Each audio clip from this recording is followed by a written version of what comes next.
Dans cette vidéo, nous allons voir plus de 50 ans de bonnes pratiques en quelques minutes. Lorsque j'ai démissionné de la plus grande ESN d'Europe qui est Atos, je me suis lancé en freelance en même temps qu'un pote qui s'appelait Brice. Moi j'étais ingénieur logiciel, c'est-à-dire développeur, et lui était ingénieur dans le calcul de structures pour construire des nouveaux bâtiments, et il était spécialisé dans l'acier. Le premier jour de création de la micro-entreprise, j'ai remarqué quelque chose de radical entre nos deux métiers. Le premier jour où il a exercé, sans avoir aucun client, il devait déjà souscrire à une assurance et débourser 2000 € par an au cas où le bâtiment sur lequel il effectue les calculs s'écroule. C'est-à-dire qu'il avait une assurance qui lui coûte 2000 € par an de sa poche s'il fait mal son travail. De mon côté, j'ai pu démarrer le premier jour avec un PC et une connexion Internet sans débourser 1 €. Ce que j'ai remarqué immédiatement, c'est qu'il y avait un niveau de standard dans son métier qui avait l'air bien supérieur à ce que moi je faisais. Si demain je livre un bouton qui est rouge au lieu d'un bouton vert, j'ai pas besoin de souscrire une assurance à 2000 € par an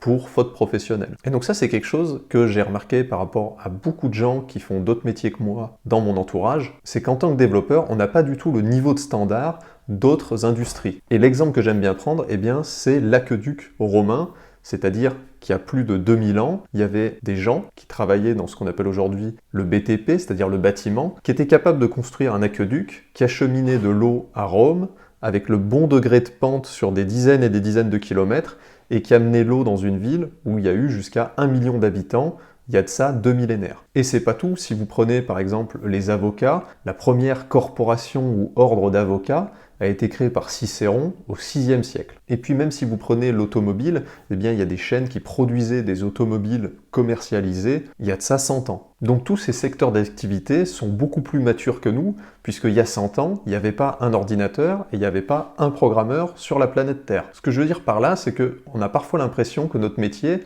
on est comme au début de l'aviation. C'est-à-dire on fait décoller un avion, mais on ne sait pas trop comment et où il va atterrir. Et donc c'est quelque chose qui me tient à cœur, c'est de construire des standards pour notre métier. Et j'ai remarqué 3 choses entre des secteurs, des industries beaucoup plus matures que le développement logiciel aujourd'hui. J'ai synthétisé ça dans un petit tableau que vous voyez s'afficher. Premièrement, on a un vocabulaire spécifique dans les autres secteurs d'activité. Déposer une main courante, c'est pas faire un truc ou push un machin. Il y a un vocabulaire spécifique pour désigner une action spécifique. Dans le développement, vous dites API, entité, refactoriser, back-end. Vous demandez à 10 développeurs, vous aurez 10 réponses différentes dans chacun des cas. Deuxièmement, il y a des outils qui sont standardisés. Si vous allez voir un notaire, il va utiliser un logiciel de dématérialisation des actes conçu pour les notaires en France. Si vous, demain, vous devez choisir un outil pour faire simplement un date picker dans une application web, vous aurez des dizaines et des dizaines d'outils possibles et personne ne saura vous dire lequel il faut utiliser. Et puis enfin, ces secteurs d'activité ont des démarches et des standards établis et j'aime beaucoup le concept de faute professionnelle. Vous ne pouvez pas aller voir un avocat qui est en conflit d'intérêts. Vous ne pouvez pas aller voir un comptable qui ne sait pas faire votre compta. Par contre, les développeurs, eux, vous pouvez casser le code qui marche, vous pouvez casser la CI, vous pouvez implémenter un truc qui n'est pas demandé. Tout ça fera rarement en sorte que vous soyez viré. Ça fait partie complètement intégrante de votre métier et c'est considéré comme normal. Et donc sans standard et vocabulaire spécifique, nous passons en tant que développeurs souvent un peu pour des amateurs et on est une des seules professions d'ingénierie où le client vient nous voir pour nous dire non seulement son problème, mais aussi comment on doit le résoudre. Alors que c'est nous qui devrions écouter la problématique du client et c'est nous qui devrions suggérer une solution, limite faire un devis avec solution A, solution B, solution C. Mais bien souvent, c'est le client qui nous impose des technologies, des façons de travailler, un outil qu'ils ont développé en interne et qu'il faut absolument utiliser. Donc c'est comme si vous alliez voir un architecte et que vous lui dites moi je veux une maison tout en verre avec des murs porteurs qui sont aussi en verre et transparents. À ce moment-là, l'architecte peut challenger votre solution par rapport au problème que vous lui soumettez et c'est lui qui est responsable de la solution qu'il vous propose. Et donc se pose la question, est-ce que vous prendriez au sérieux un architecte qui accepte de construire des murs porteurs en verre? Donc heureusement qu'ils n'acceptent pas, et si vous croisez un architecte qui accepte, il est très probable qu'il passe un peu pour un clown. Et donc c'est un peu pareil pour nous en tant que développeurs, on passe souvent pour des clowns. On n'a pas vraiment de standard, on n'est pas capable d'expliquer pourquoi telle solution n'a absolument aucun sens, et on est un peu vu comme les gens qui traduisent les exigences fonctionnelles qui sont dans un fichier Word par exemple, en l'équivalent du code machine. un espèce de traducteur pour machine. Ça serait ça le développement. Et donc initialement, ce que je faisais pour essayer d'apporter comme ça de la professionnalisation dans ce qu'on fait, eh bien c'était d'apprendre le plus de technologies possible. Donc se renseigner sur tous les langages, tous les frameworks qui sortent, le dernier framework JavaScript à la mode, etc., etc. Sauf que je me suis rendu compte que les projets sur lesquels j'intervenais, eh bien n'allaient pas de mieux en mieux parce que je connaissais 5 ou 3 langages. Et même les développeurs très talentueux et expérimentés que j'avais autour de moi à Atos, c'était pas forcément des gens qui connaissaient 50 technologies. Par contre, ils connaissaient parfaitement certains principes fondamentaux. Et notamment en discutant avec un des architectes que j'avais à l'époque, il m'a montré 2 extraits de code qui m'ont absolument bluffé. Ce que vous avez à gauche, c'est un extrait de code en Fortran qui date de 1950. Et le code que vous avez en dessous, c'est un exemple de code en TypeScript à partir de 2012, c'est-à-dire plus de 60 ans plus tard.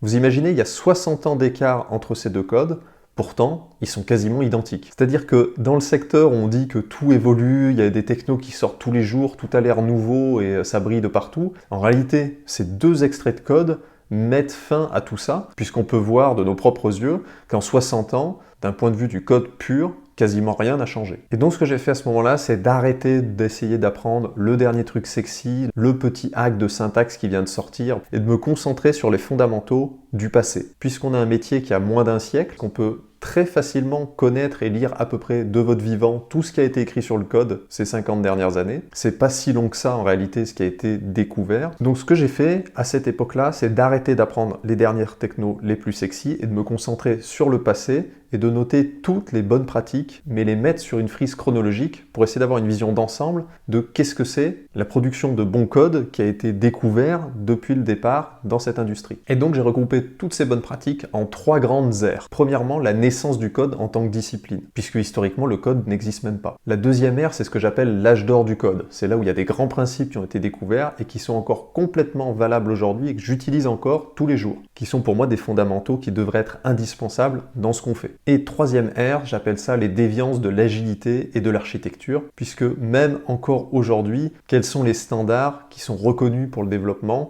On ne sait pas trop. C'est quoi une faute professionnelle d'un développeur? On ne sait pas trop non plus. Donc on est parti pour voir l'histoire du code. Premier événement majeur de l'ère 1, c'est Alan Turing. Donc c'est un mathématicien et un logicien de génie qui va directement contribuer à mettre fin à la Deuxième Guerre mondiale, puisqu'il va être capable de déchiffrer la machine Enigma des nazis. En faisant ça, il va permettre de récupérer tout un tas d'informations qui vont pouvoir mettre fin à la guerre. En effet, quand vous savez où sont les avions, les navires et les armées de vos ennemis alors que eux-mêmes croient être à l'abri, eh bien vous avez un avantage stratégique énorme et donc ça a permis de mettre fin à la Seconde Guerre mondiale beaucoup plus vite. À la fin de la Seconde Guerre mondiale, le gouvernement britannique va donc débloquer des fonds et donner beaucoup d'argent à Alan Turing pour poursuivre ses recherches. Et donc il va développer 2 choses. Ce qu'on va pouvoir appeler l'informatique théorique avec la machine de Turing. Et deuxièmement, il va construire une vraie machine, l'ACE, qui va permettre pour la première fois de faire tourner ce truc du logiciel sur un hardware. Donc je vous invite à aller regarder cette machine qui ressemble vraiment à un frigo gigantesque, qui est moins puissant que la calculette que vous aviez au collège, mais qui va faire naître ce qu'on appelle aujourd'hui le code. Donc ces innovations sont vraiment en tout cas le point de départ de l'informatique moderne. Deuxièmement, il y a 3 paradigmes de programmation qui vont émerger très rapidement. La programmation procédurale, fonctionnelle et orientée objet. Pour ceux qui ne voient pas concrètement ce que c'est, eh bien la programmation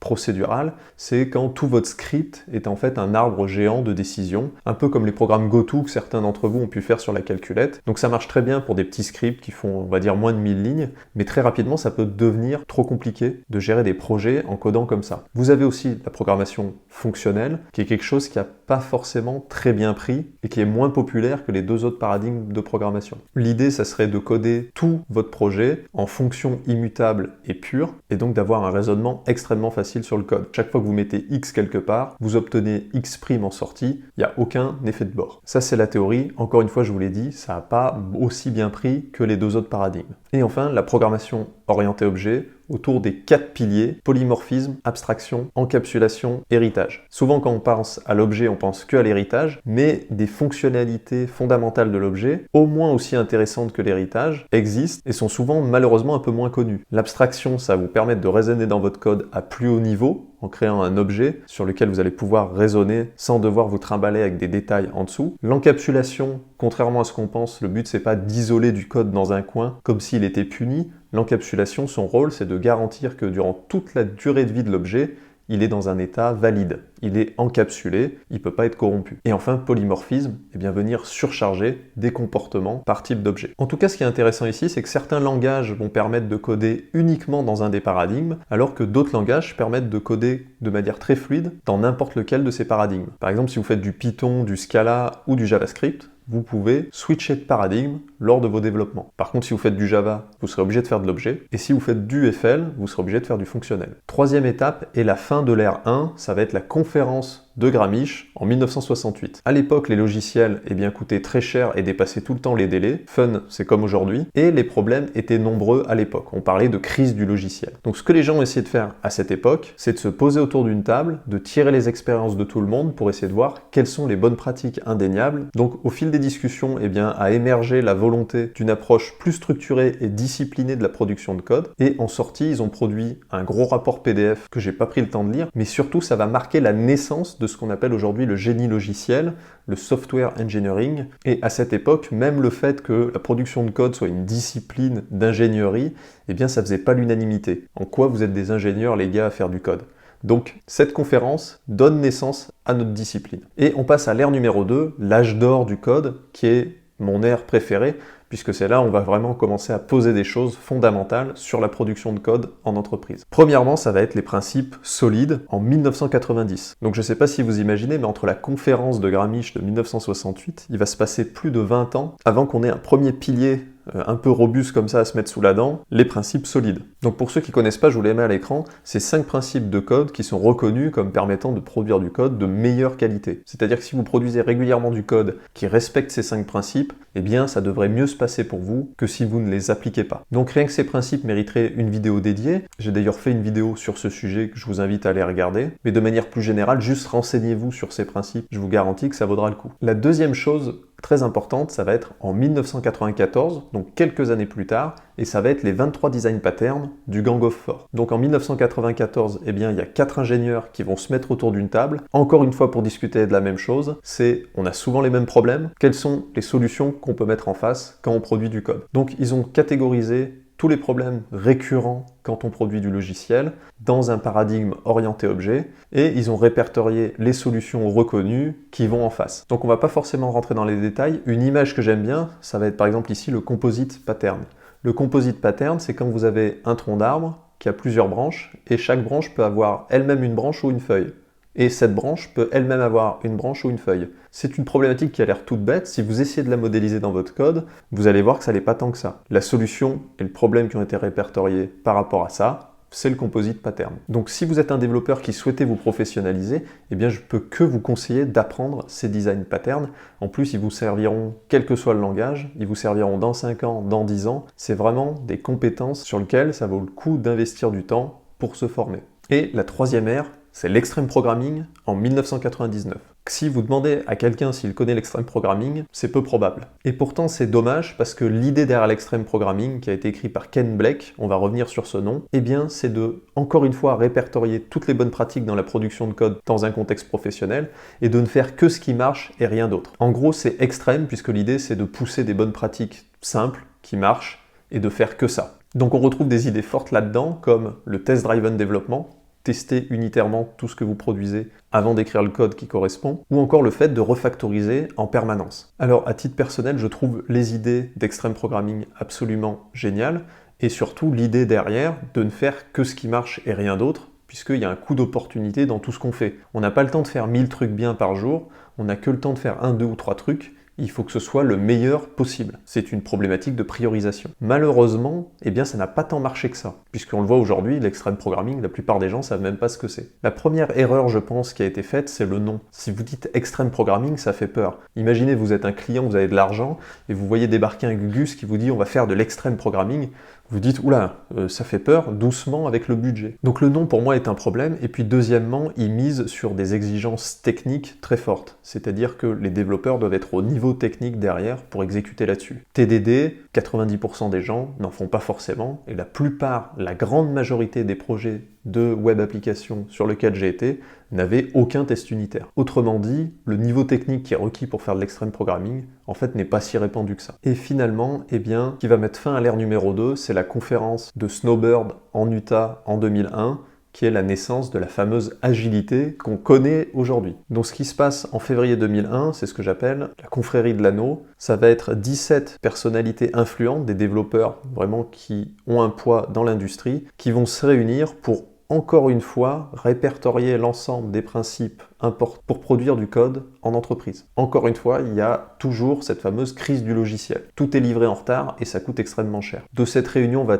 naître le fameux livre Agile Manifesto et il va être signé par les 17 développeurs, dont des noms qu'on va revoir, Ken Blake, dont on a déjà parlé, mais également Robert C. Martin ou encore Martin Fowler. Ce qui est très intéressant à ce moment-là, il y a deux choses. On a des grands principes techniques qui nous viennent de l'extreme programming, mais elles vont immédiatement être bouffées 2 ans plus tard par la naissance de l'agilité, qui va tout de suite être pris d'assaut par le business, qui va venir mettre un décor, des fichiers Excel, des calendriers par rapport à cette production de code, et qui va venir tuer la partie technique, entre guillemets, dans l'agilité. C'est-à-dire qu'aujourd'hui, sur un projet, si on vous dit, vous faites un daily meeting tous les matins, 100% des gens le font, le product backlog, 100% des gens le font. Enfin, dès que vous voyez agile, vous voyez ces termes qui reviennent. Par contre, sur la partie technique, on voit que tout a été tué. Est-ce que vous faites du refactoring tous les jours ? Probablement pas. Est-ce que vous faites du TDD tous les jours? Probablement pas. Et donc on va démarrer sur cette troisième ère, suite à la naissance de l'agile, que j'appelle les dérives de l'agilité et de l'architecture. Donc suite à tout ça, eh bien, on va commencer à voir un petit peu des standards, des patterns pour produire du code en entreprise, et donc vont émerger tout un tas d'architectures. Moi j'ai fait que 2 technos dans ma vie, ça va être Angular et Symfony, et Symfony était censé être d'un point de vue architecture MVC, c'est-à-dire modèle vue contrôleur,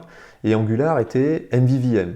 Modèle, vue, vue modèle. Autant vous dire que quand on me disait ça à l'époque, je ne voyais pas du tout ce que ça voulait dire. Et ça m'a d'ailleurs jamais vraiment aidé de connaître ces acronymes. En fait, le problème de ces acronymes, c'est que très rapidement, la complexité des projets sur lesquels on intervient, eh bien, explose littéralement. C'est-à-dire que le M qui signifie modèle, par exemple dans MVC, eh bien en fait, est souvent beaucoup plus compliqué que simplement une petite case, comme vous pouvez le voir sur le petit dessin. Et donc, le M est chargé de faire tellement de choses qu'on arrive très rapidement à du code spaghetti. C'est là où Martin Fowler, oui, c'est l'auteur qui avait écrit Refactoring juste avant, a sorti un autre livre très connu, en 2002, pour présenter l'architecture N-layered. L'idée ici, elle va être très simple, c'est de regrouper par paquet et par responsabilité des couches dans notre application. Donc le schéma que vous voyez à l'écran, il a l'air simplissime, et pourtant, combien de projets appliquent rien que cette petite architecture de base? Très peu. Pourquoi? Parce qu'à chaque fois que vous implémentez une ligne de code ou un bout de logique, vous devez vous demander dans quelle couche de l'application vous voulez le placer. Par exemple, si vous récupérez une liste d'utilisateurs et que cette liste d'utilisateurs doit être triée par ordre croissant ou décroissant, eh bien vous avez déjà 2 logiques. La logique qui va récupérer les utilisateurs sur une base distante, dans la couche de persistance, et une logique qui va trier pour la vue utilisateur. En effet, vous n'allez pas vouloir coupler l'affichage et le tri, cette logique-là, avec la couche d'accès aux données, puisque vous pourriez avoir une vue qui n'est pas triée par ordre croissant et qui présente les utilisateurs sous forme d'une galerie qui va être triée par exemple sur le salaire des gens ou d'un autre critère.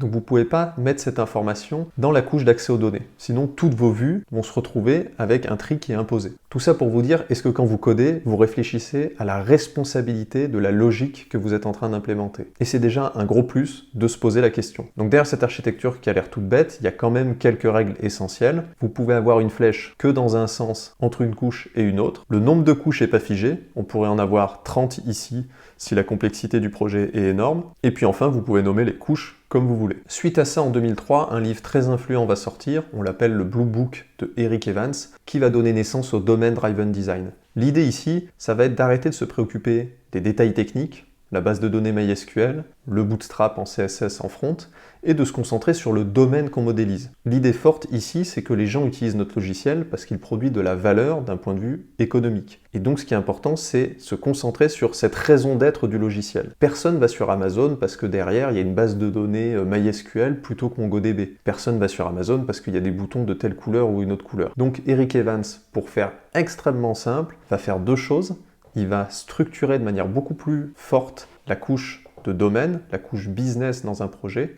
Il va rajouter une nouvelle couche qui est la couche d'application. La couche d'application, ça va être les cas d'utilisation. Donc si vous voulez, dans la couche de domaine, vous modélisez des entités business, des règles métiers, et dans la couche d'application, vous allez définir comment l'utilisateur du logiciel interagit avec ces entités haut niveau, et c'est comme ça qu'a lieu la création de valeur. Ensuite, il y a plusieurs autres architectures qui vont s'enchaîner, et ce qui est très intéressant ici, c'est l'architecture en oignon de ce monsieur. Puisque ce qu'il va faire, c'est impliquer un des principes solides, le D de solide, le Dependency Inversion Principle, il va l'appliquer à une architecture. Puisque comme on l'a vu pour l'instant, eh bien votre domaine, il est construit par-dessus la couche d'accès aux données. Donc si vous créez un site par-dessus une base MySQL, eh bien vous êtes toujours assez couplé avec cette structure de données dans MySQL. L'idée ici, ça va être d'appliquer le Dependency Inversion Principle en créant une couche abstraite au milieu qui va appartenir à la couche au niveau de votre projet. En gros, vous allez dire, peu importe comment on accède aux données, vous allez décrire dans une interface abstraite, eh bien moi je veux X, Y et Z.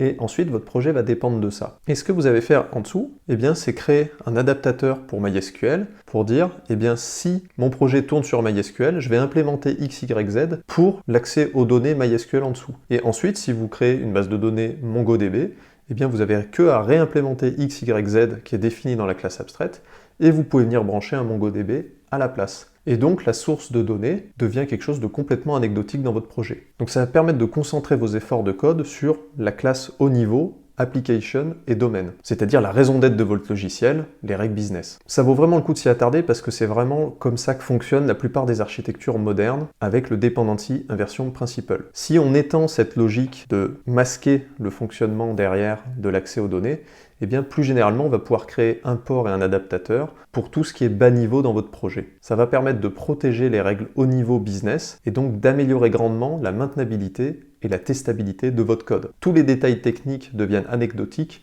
et on se concentre encore une fois sur la raison d'être du logiciel qu'on utilise. Donc l'architecture que vous avez à l'écran, c'est l'architecture hexagonale. Elle va évoluer en 2008 vers une architecture en oignon. Donc ce qu'on va faire ici simplement, c'est de dessiner un rond plutôt que de faire des petits hexagones, et on va rajouter cette couche d'application. Pour faire très simple, dans l'architecture hexagonale, vous n'avez pas la couche d'application. C'est-à-dire vous avez un truc au centre, core, dans lequel vous mettez plein de trucs business. C'est déjà pas mal.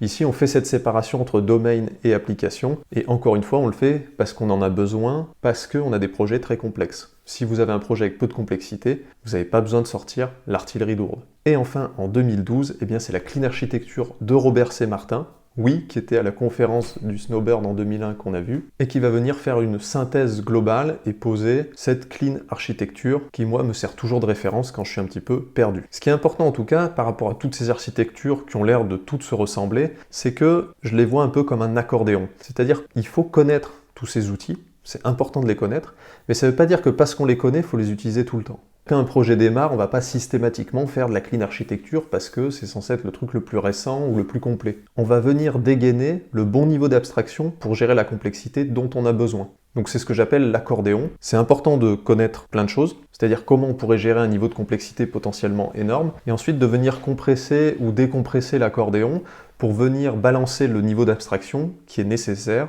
par rapport à la complexité à laquelle vous faites face. D'accord ? Il n'y a pas de solution magique. Et ce qui est important pour moi après tout ce parcours, eh bien, c'est de me dire, mais qu'est-ce qui reste fondamentalement ? C'est quoi les fameuses fautes professionnelles qu'on pourrait avoir ? Et j'en ai distingué quelques-unes. Premièrement, vous ne devez jamais avoir des règles business dans la vue, dans vos templates. D'accord ? Depuis MVVM, MVC, c'était une des raisons d'être de ces architectures, c'est dès le début comprendre qu'on ne couple jamais la vue avec le business. Toujours séparer les deux. Ensuite, tous les éléments qui appartiennent à une couche franchissent une autre couche dans une seule direction. Donc si vous avez A qui importe B, vous avez une flèche entre A et B, cette flèche, vous ne pouvez jamais la mettre dans un autre sens. Ok ? C'est strictement interdit. Troisième règle, les dépendances pointent toutes vers une couche haut niveau. D'accord ? Les règles business dépendent jamais de MySQL ou de la version de Bootstrap, c'est l'inverse. Vous venez rajouter Bootstrap et vous venez mettre MySQL en place pour venir satisfaire un besoin plus haut niveau. D'accord ? Donc les flèches sont bien dans le bon sens. Ce que ça veut dire, c'est si vous créez un objet métier, par exemple user, et ben dans la classe de cet objet métier, vous pouvez avoir aucune mention à MySQL et vous pouvez avoir aucune mention à un template. Par contre, dans votre template, vous pouvez venir tirer user pour venir l'étendre et le surcharger. Dans ce cas, votre template dépend du business, donc c'est bon. Et puis côté accès aux données, vous pouvez avoir un user driver, un user DB, etc. qui lui aussi vient tirer le user au niveau. Et là, vous avez des flèches dans le bon sens, mais jamais l'inverse. Et puis, très important pour moi, le choix de la techno, de la stack technique, semble pas vraiment être de l'architecture. Ça a l'air de plus être du détail, puisque en effet, tout ce qu'on vient de voir ne dépend d'aucun langage. Donc voilà, c'était ce que je voulais transmettre avec vous aujourd'hui, la chronologie, l'histoire du code. Donc n'hésitez pas à me dire s'il y a des trucs que vous connaissiez pas, ou vous aurez bien vu dans cette chronologie. Tous les commentaires sont les bienvenus. Et puis, si vous cherchez en ce moment à devenir développeur web professionnel, eh bien voici 3 manières dont je peux vous aider gratuitement. Vous pouvez repasser sur la chaîne, j'essaie de faire une vidéo par semaine et en ce moment je suis en train à peu près d'y arriver, je m'organise mieux qu'avant. Donc pas besoin de vous abonner, vous repassez sur la chaîne et vous venez regarder une vidéo et progresser en code tranquille. Deuxièmement, vous pouvez liker, commenter. L'idée c'est pas de travailler pour l'algorithme, on a autre chose à faire, c'est de faire connaître ce mouvement d'une communauté francophone de développeurs qui veulent se professionnaliser dans ce qu'ils font. Demain, ça va nous permettre de nous donner de la crédibilité et donc d'interviewer un tech lead chez Google, un architecte chez Netflix, et puis de mettre l'interview en ligne sur cette chaîne YouTube. Ça serait vraiment génial pour tout le monde. Et puis enfin, je suis en train de mettre en place une newsletter pour vous apporter plus de valeur qu'en vidéo. Des extraits de classes abstraites que j'utilise en production, des checklists, des roadmaps au format PDF. Tout ça, je pourrais vous le balancer au fur et à mesure directement en PDF pour vous aider dans votre progression. Voilà, j'espère que ça vous a plu en tout cas. Je vous retrouve dans une prochaine vidéo et je vous souhaite bon code d'ici là. Ciao!